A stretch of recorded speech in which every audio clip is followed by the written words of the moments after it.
আমরা আজকে কিছু ড্রাই রেশন দিয়েছি, চাল, ডাল, সয়াবিন, বাচ্চাদের কিছু দুধ, কিছু হেলথ ড্রিঙ্কস, এগুলো কিছু দিয়েছি আমরা।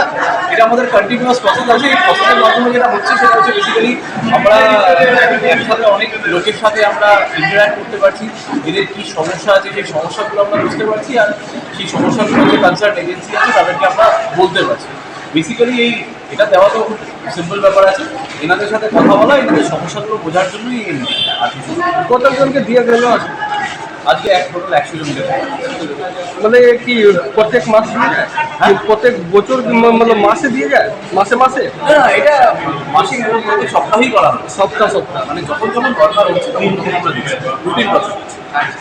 দেখা যাচ্ছে যে এলাকার মানুষগুলো মানে আপনাদের লিখিত ছাড়া ওনারা এখান থেকে এক পাও নড়তে নারাজ, তো ওনাদেরকে সরানোর জন্য কি ব্যবস্থা নিচ্ছেন? সরানোর জন্য এটাকে কাউকে জোর করে সরানোর ব্যাপার নেই।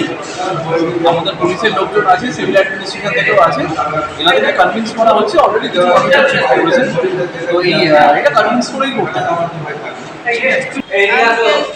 नहीं जाएगा ताकि मैं हम लोग का बच्चा वहाँ पर पढ़ रहा है, हम लोग का जिंदगी वहीं पर किया, हम वही जगह में रहेंगे, लेकिन हम लोग नहीं जाएंगे।